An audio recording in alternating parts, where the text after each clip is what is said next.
Chapter 1. I arrive at the Grange Claremont Private Nursing Agency.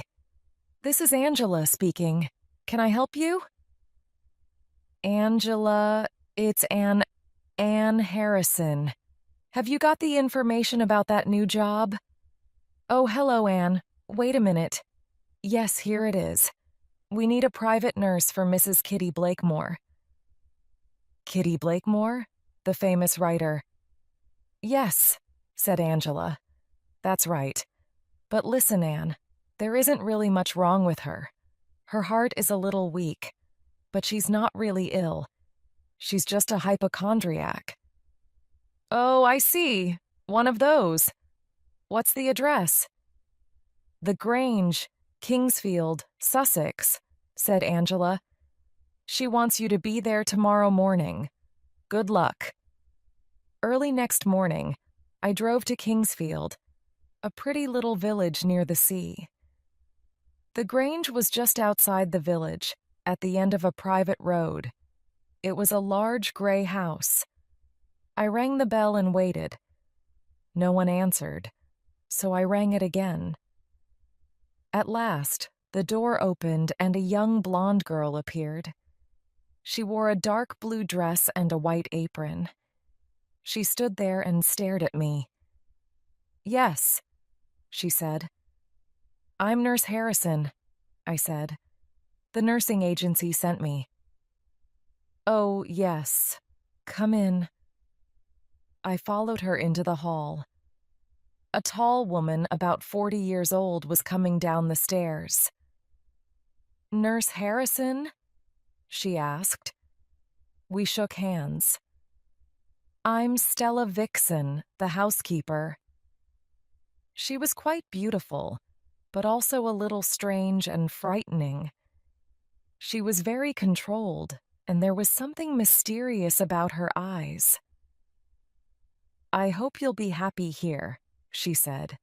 Charlotte will show you to your room now. Then she smiled at me strangely and walked away. I followed Charlotte up the stairs and down a long corridor. She pushed open a door at the end. Here's your room, she said. I put down my suitcase. I waited for her to go away, but she didn't. Instead, she sat down on my bed. Why do you want to work in this place? She asked. It's just a job, I replied. Mrs. Blakemore's terrible, said Charlotte. She's not really sick. She just wants to lie in bed all day and give us orders. I don't know why her husband likes her. He's famous too, you know. He writes wonderful music. Have you ever heard of him? No?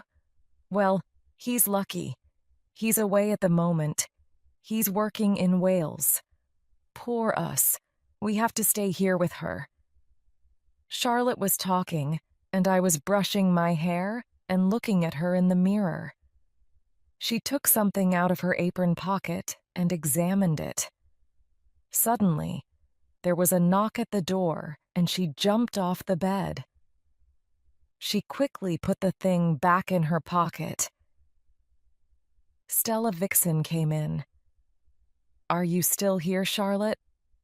She said. Hurry up and go downstairs. Oh, and Mrs. Blakemore has lost one of her rings. It's not in her jewel box. Do you know anything about it? What do you mean? I'm not a thief, cried Charlotte angrily. I didn't take it. All right, said Miss Vixen. Calm down. I only said, do you know anything about it? Now hurry up and go and do your work. Then she turned to me. If you're ready, Nurse Harrison, we'll go and see Mrs. Blakemore now. Chapter 2. Mrs. Blakemore. I followed Miss Vixen down the corridor. We went to another part of the house. She knocked on a heavy white door, and we walked into Mrs. Blakemore's bedroom. The curtains were half closed, and the room was quite dark. A woman about 55 years old was sitting up in bed. Is that the new nurse? She asked in a sharp voice. I was surprised because she really did look very white and sick. Some bottles of medicine and bottles of pills were on the table beside the bed.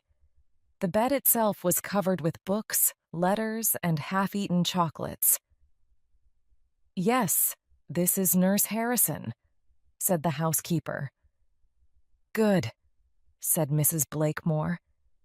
Now you, get out and leave us alone. I was astonished, but Miss Vixen said nothing. She just smiled politely and left the room. Mrs. Blakemore stared at me. You look intelligent, nurse, she said. These others, they're all useless. I'm not getting better, you know. I'm getting worse. A look of fear came into her eyes. Do you know, sometimes I think that someone is poisoning me. Nonsense, I said. You just need some nice fresh air. I pulled back the curtains and opened the window. Sunlight poured into the room. I took her temperature. It was perfectly normal. Now, Mrs. Blakemore, I said, a nice walk in the garden will make you feel a lot better.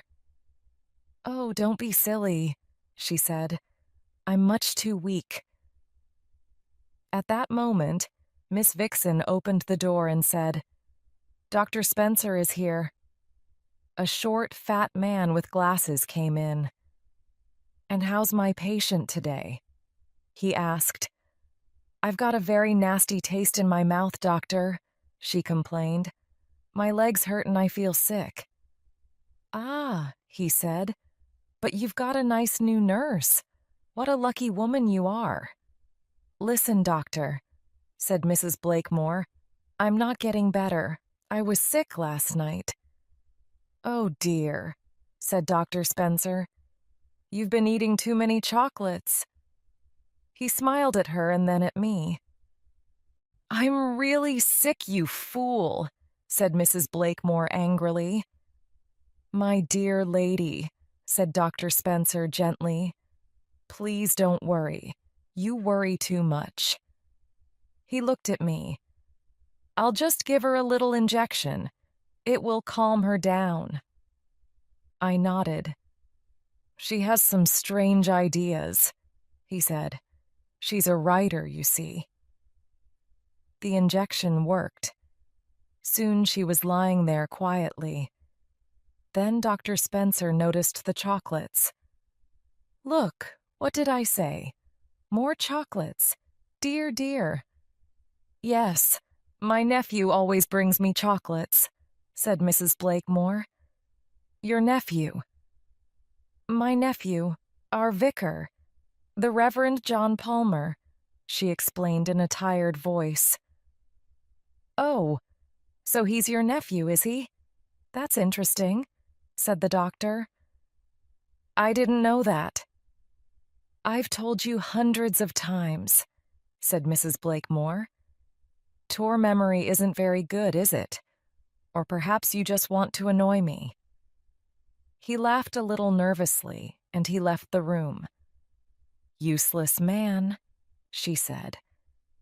Then she smiled at me strangely. I've got a little joke for Dr. Spencer.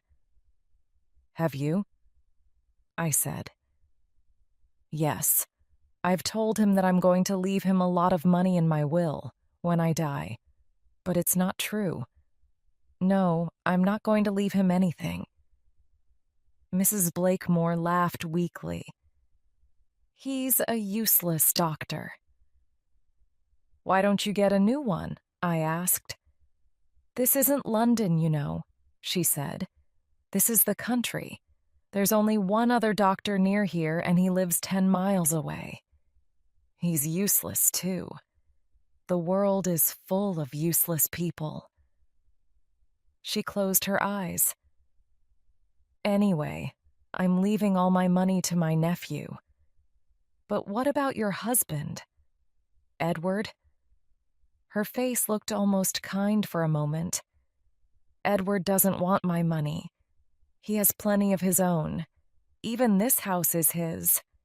Anyway, he doesn't really care about money. He only thinks about music. She put another chocolate in her mouth and ate it. Outside in the corridor, I met Charlotte. She was carrying Mrs. Blakemore's lunch.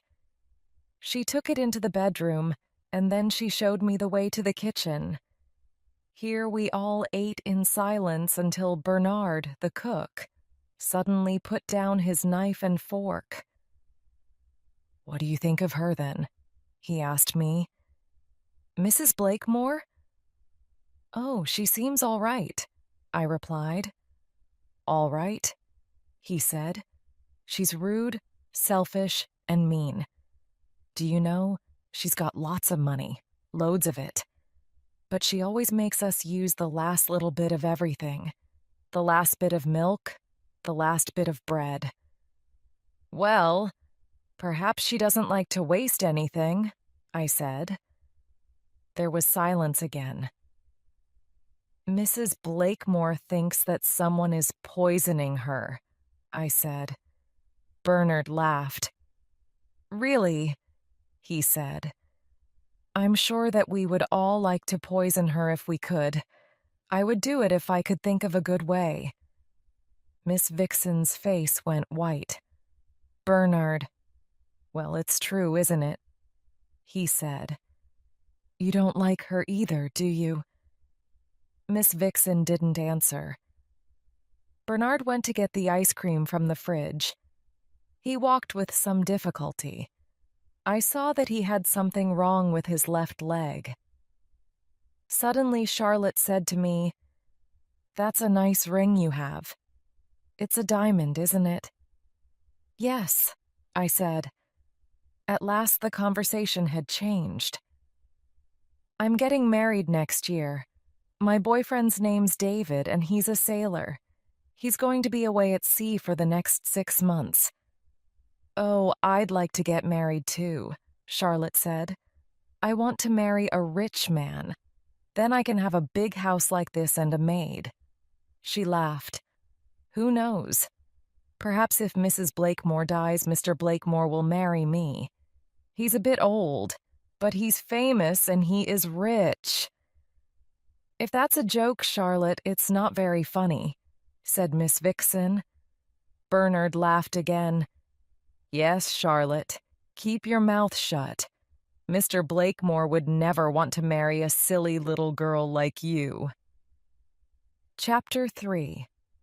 A Nasty Taste. After lunch, I visited my patient. She was asleep. The plate was by the bed. She hadn't eaten very much. I thought. She doesn't need all these bottles of medicine and pills. She just needs some vitamin tonic. I decided to walk into the village and buy some for her. It was a beautiful afternoon and the village looked very pretty. As I passed the church, I remembered that the vicar was Mrs. Blakemore's nephew. So I went inside to have a look. It was a lovely old building, but it was in a terrible condition. Some of the colored glass in the windows was broken, and there were holes in the roof. There was only one shop in Kingsfield. The woman who owned it was busy. She was talking to a thin man in a black suit. "Oh, dear vicar," she said. "It's going to cost a lot of money to mend that roof." "Don't worry, Mrs. Owen," he said. "We'll get the money." Then she noticed me, a stranger. Her smile disappeared. "Yes," she said. The vicar turned round. I could see his face now. It was a proud face, with a thin mouth and dull eyes. So, this was Mrs. Blakemore's nephew. "Hello," I said brightly. "A bottle of tonic, please." That evening, I saw Reverend Palmer again. I had just helped Mrs. Blakemore to go to her bathroom. She wanted to wash and brush her teeth. When he came in, I was helping her to get back into bed. He was holding another box of chocolates. Ah, John, it's you. Come and sit down, she said. Look, I've got a nice new nurse. She's going to make me better. He looked at me, but I don't think he remembered me. Smile, John, smile, his aunt said. You're always so serious. That's because I am very worried about the church, Aunt Kitty, he said. We need thousands of pounds to mend the roof. Oh, stop it, said Mrs. Blakemore. You're always talking about the church. It's so boring. Come on, nurse. Open the chocolates. My nephew needs something to make him smile. But he stood up. No, not for me. Thank you, Aunt. I must go now. I'm very busy. I opened the box of chocolates and gave it to Mrs. Blakemore. Then I left the room. Outside the door, I met Charlotte. She was carrying Mrs. Blakemore's dinner. What's she having tonight? I asked. Scrambled eggs, said Charlotte. We're having scrambled eggs too. I went down to the kitchen. Bernard and Miss Vixen were talking. When they saw me, they stopped. I sat down. The silence was worse than at lunchtime. Mrs. Blakemore only ate half of her scrambled eggs. If you don't eat your food, you won't get better, I said. I hate to waste things, but this tastes terrible, she complained. Take it away. I want a glass of hot milk. I went back to the kitchen and I told Bernard. Oh, she always says my food tastes terrible, he said. She wants a glass of hot milk, I told him. Does she? He said. Well, I'm not making it for her. I'll make it, said Miss Vixen. Don't worry, nurse. Go and watch television. I'll take it up to her. I watched television until 9:30. Then I went upstairs. I must brush my teeth again, said Mrs. Blakemore.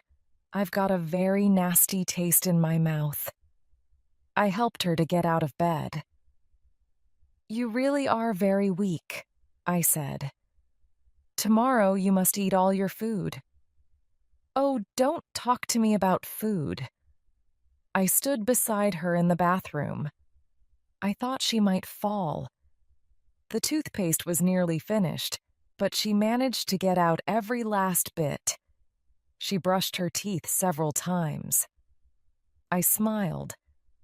I remembered what Bernard had said about her. That's better, she said.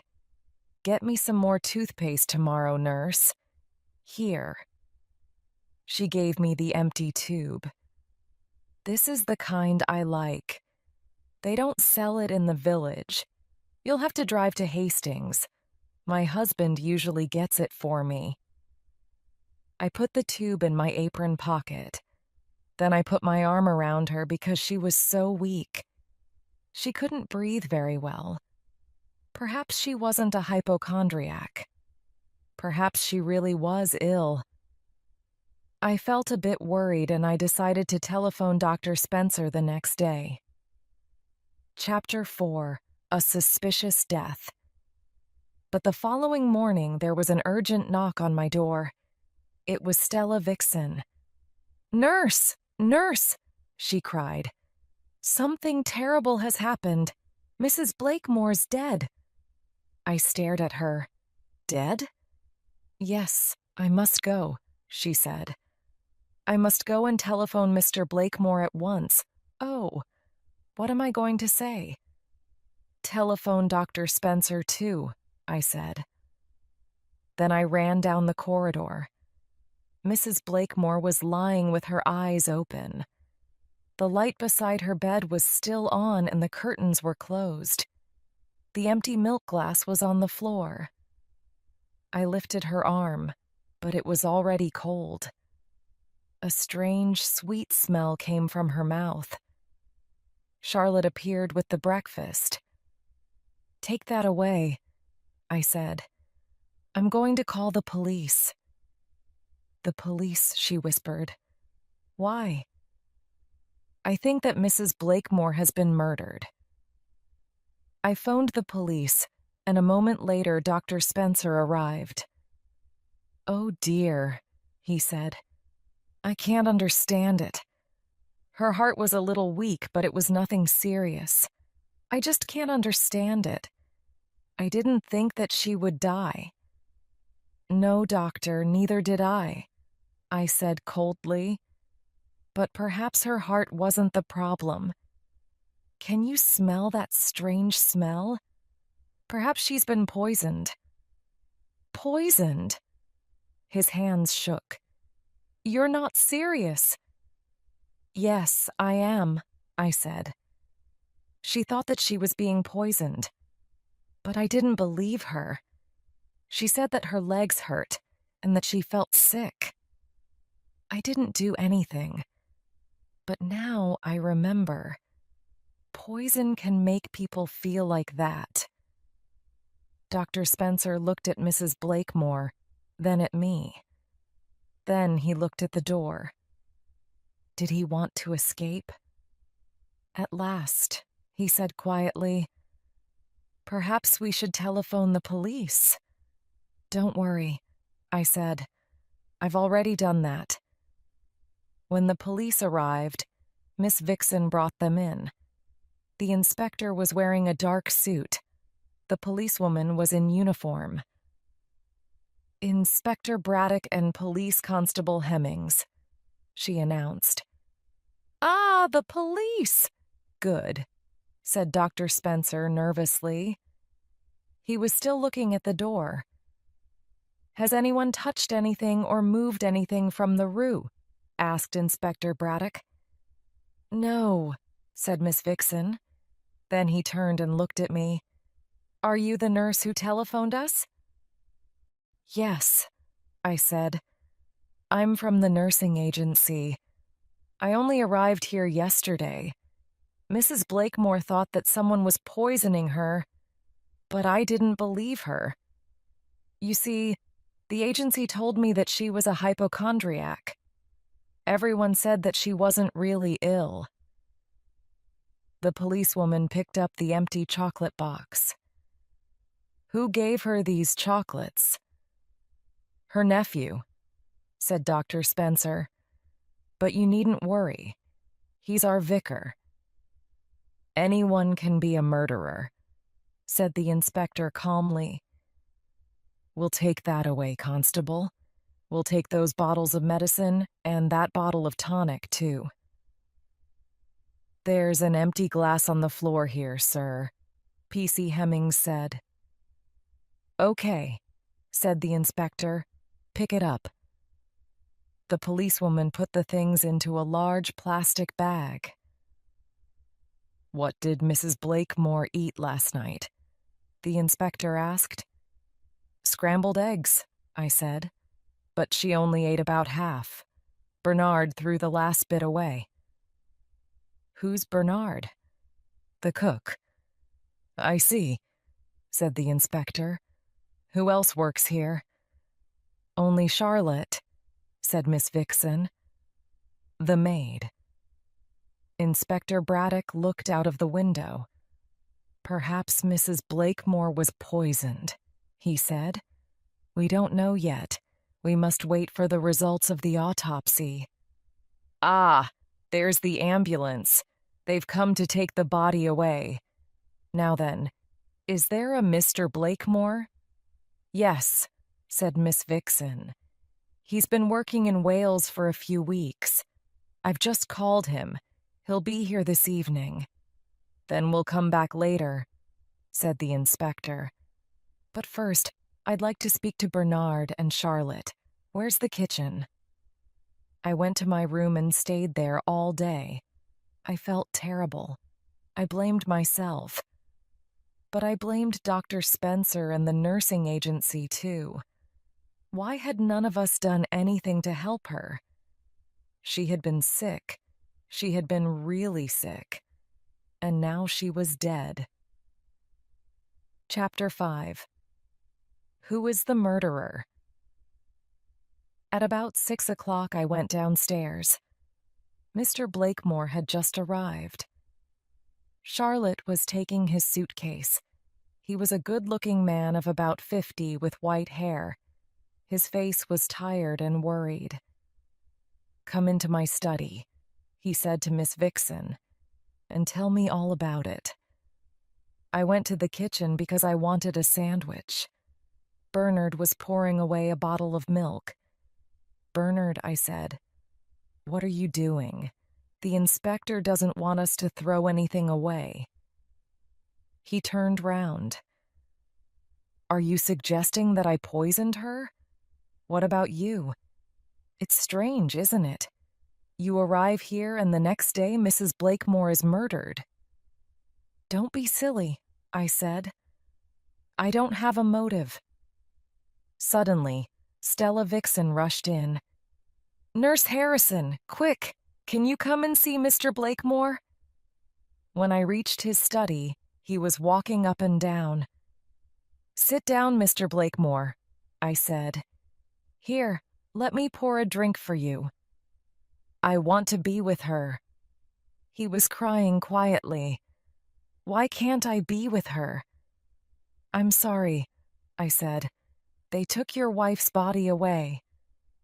He put his hands over his face. Then Charlotte appeared at the door. "It's the police," she whispered. "They're here again." They only spoke to Mr. Blakemore that night. But the next day they returned and questioned everybody. Then the following day, a lawyer came to read the will. Dr. Spencer and Reverend Palmer arrived to hear it with the others. I was not invited, so I spent the morning in my bedroom. Nothing was certain yet, but I felt sure she had been murdered. There were 3 questions: who, how, why? I made a list and tried to work it out. Was it her nephew, the Reverend John Palmer, with his boxes of chocolates, murder her for the money to repair the village church? 2. Was it Dr. Spencer, with his medicines and injections? Did he think that she would leave him some money? 3. Was it Bernard, the cook? Did he poison her rude? Why did he hate Mrs. Blakemore much? 4. Was it Charlotte, the maid? Did she put something into Mrs. Blakemore's food? Does she think that Mr. Blakemore will marry her now?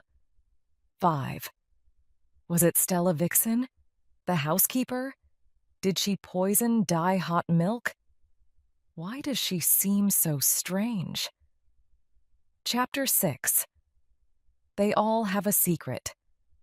That afternoon, the inspector announced, "We now have the results of the autopsy. Mrs. Blakemore was poisoned. She was probably given small amounts of arsenic for some time to make her weak. Then another poison, cyanide, finally killed her." He looked around at us all. Everyone seemed nervous and uncomfortable. "Now then," he continued, "what was the motive for this murder? Well, money's usually a good motive. And in her will, Mrs. Blakemore left all her money to her nephew, several million pounds. Nothing to anyone else. Nothing to her husband. This seems a bit strange." The Reverend John Palmer looked down at his hands, embarrassed. "There's nothing strange about it," said Mr. Blakemore quietly. "Kitty always said that she was going to leave everything to her nephew. She had no children, you see, and she was very fond of her sister. So when her sister died, she decided to look after her sister's son. Anyway, she didn't need to leave me any money. I have plenty, and this house is all mine." "I see," said the inspector.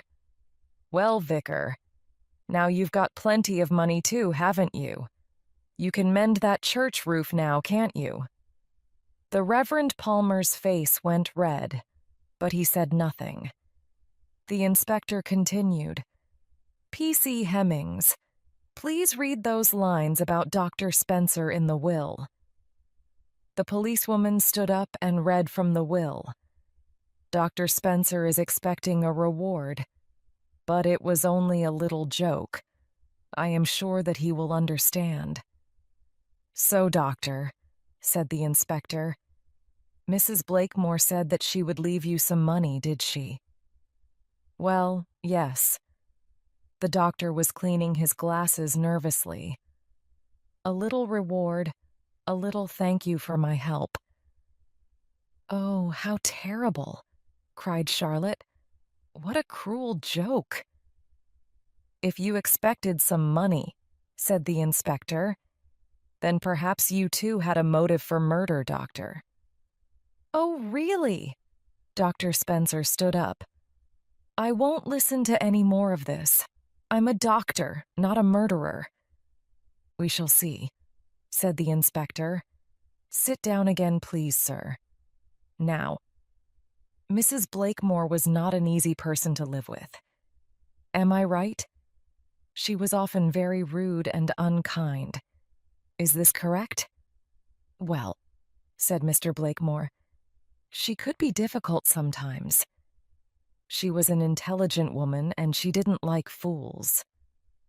But, sir, said the inspector, you are an intelligent man, but you do not seem to be rude and unkind. That's because he's a nicer person than she was, said Charlotte hotly. I see. The inspector looked closely at her. You didn't like Mrs. Blakemore, did you? No, I didn't, said Charlotte angrily. Perhaps she didn't like you either, but she gave you a job here, didn't she? You were dismissed from your last job because you stole things.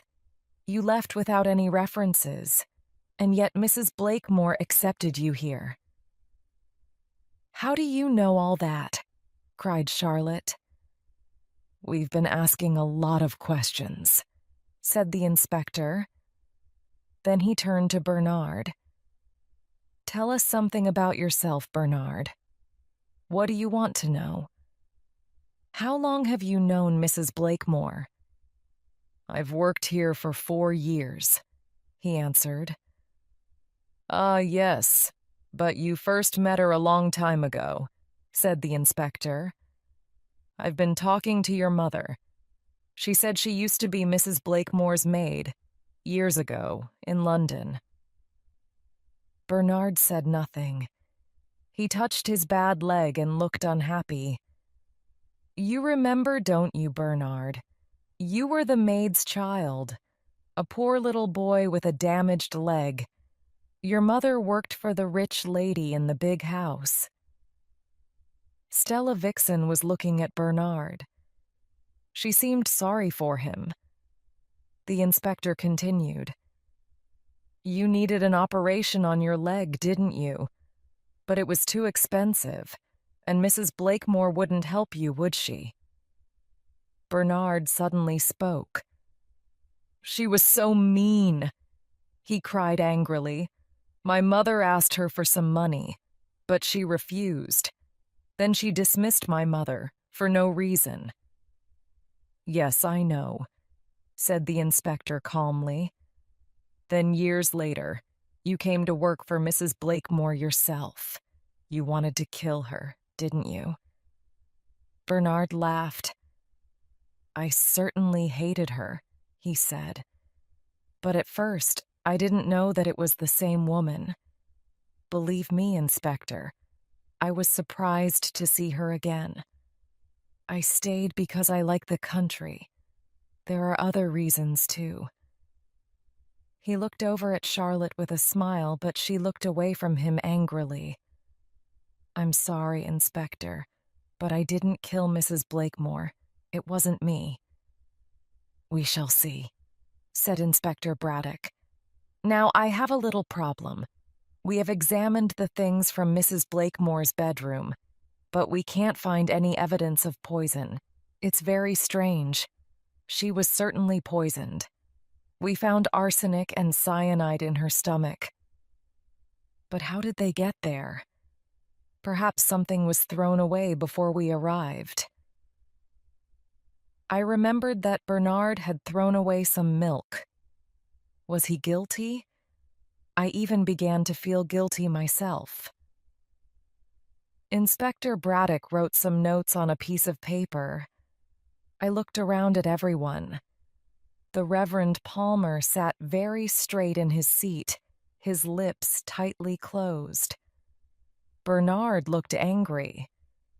Dr. Spencer was wiping his face and glasses again. Charlotte looked frightened. Stella Vixen's face was embarrassed. She was looking down at her hands, like someone in pain.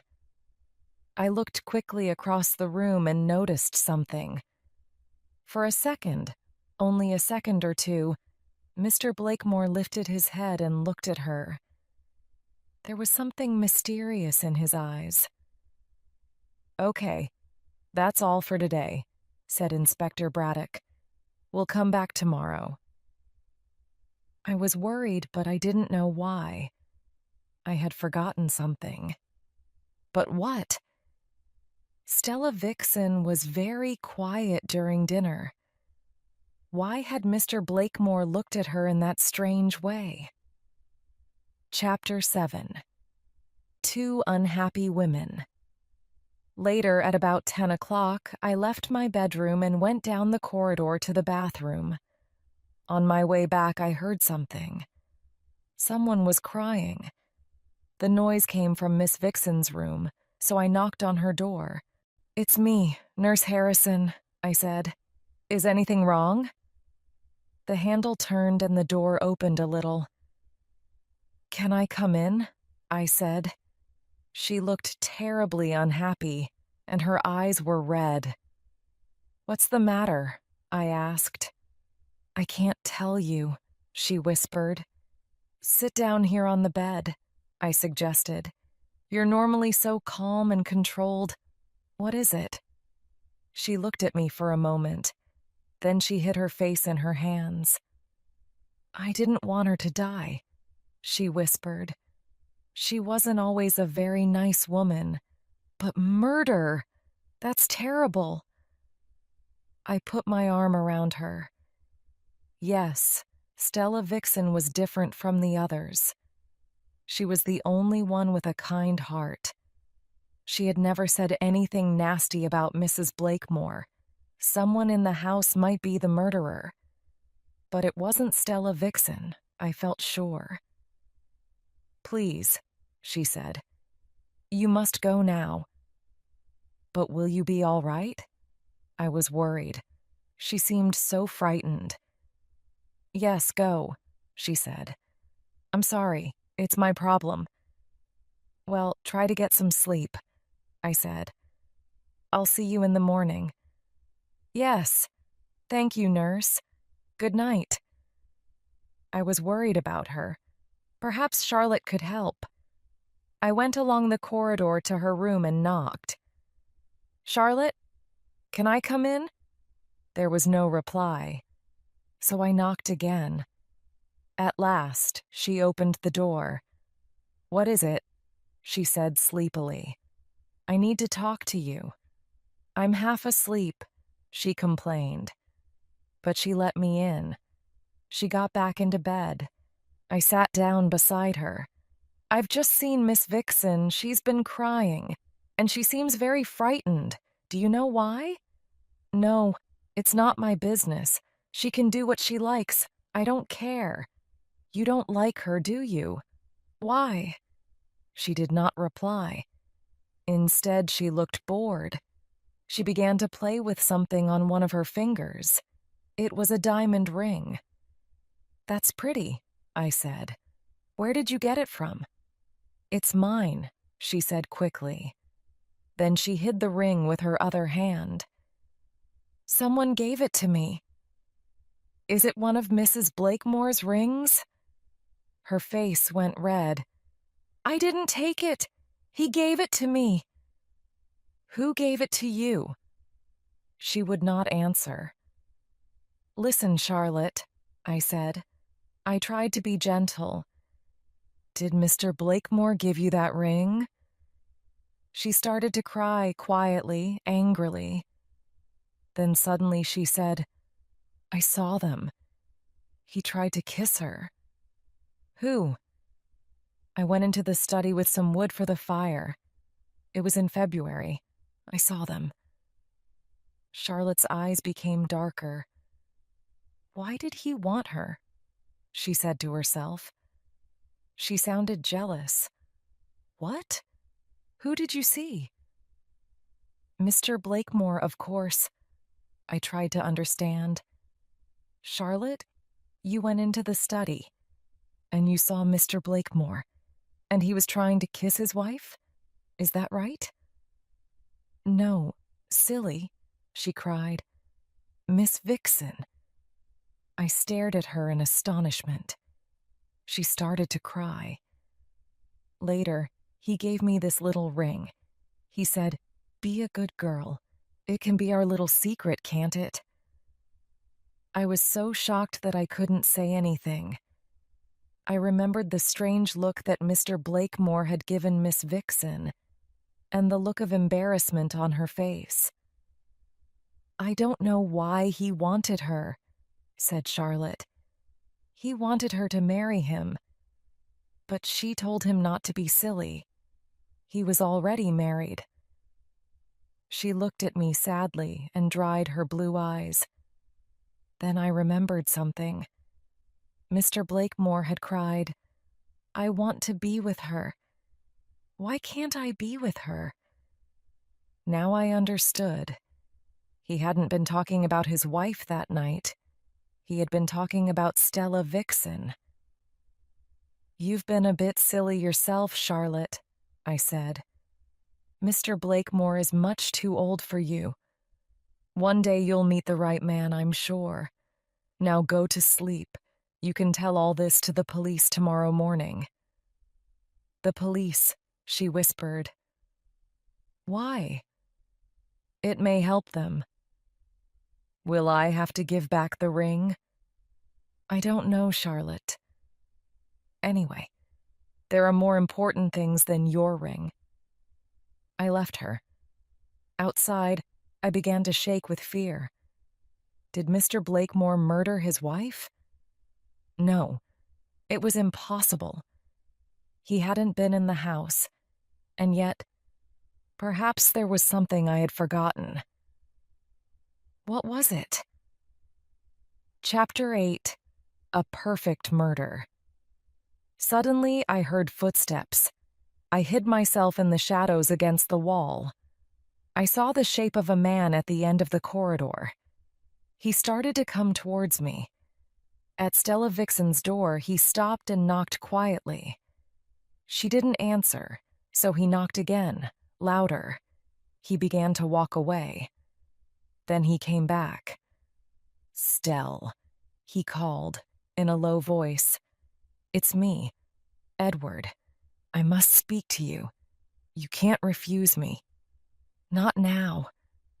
He tried to open the door, but it was locked. At last he stopped and went away down the corridor. I opened Charlotte's door. Charlotte, quick, get out of bed. Lock your door. And don't open it again to anyone tonight. Not to anyone. I hurried back to my room and locked my own door too. I was still shaking. It was him. He had done it. Yes, Mr. Blakemore had murdered his wife. And yet, it was impossible.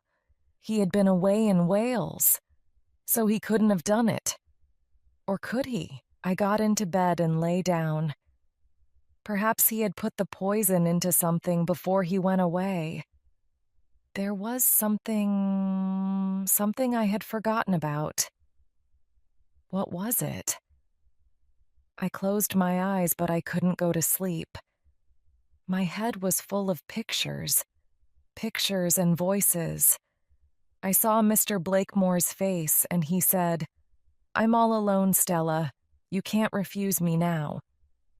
Then I saw Miss Vixen's face. Her eyes were red, and she whispered, I didn't want her to die. She looked at me and said, "It's terrible. Someone has murdered Mrs. Blakemore." I sat up and put the light on again. Midnight. It was going to be a long night. Suddenly, a picture of Mrs. Blakemore came into my head. It was the evening of her death. She was weak and thin. I was helping her into the bathroom. She wanted to brush her teeth. She had a nasty taste in her mouth. Then what? Oh, yes. She finished the toothpaste. I had to get her some more. It was an unusual type. Her husband usually bought it for her in Hastings. I opened my eyes. I got out of bed and found my uniform.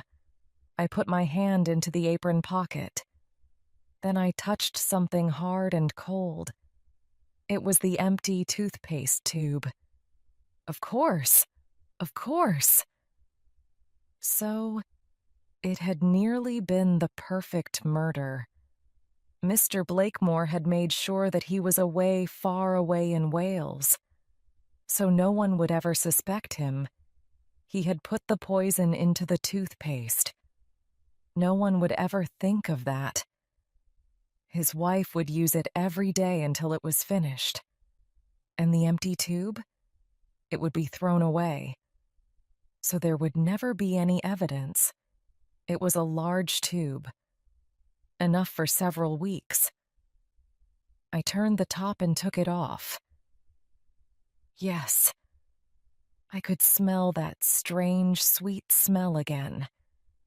But how did he put the poison into the toothpaste? Injections, probably. Yes, injections of arsenic deep into the tube through the opening. And what about the cyanide at the bottom? It was a long tube, too long for most needles. I examined the tube very carefully.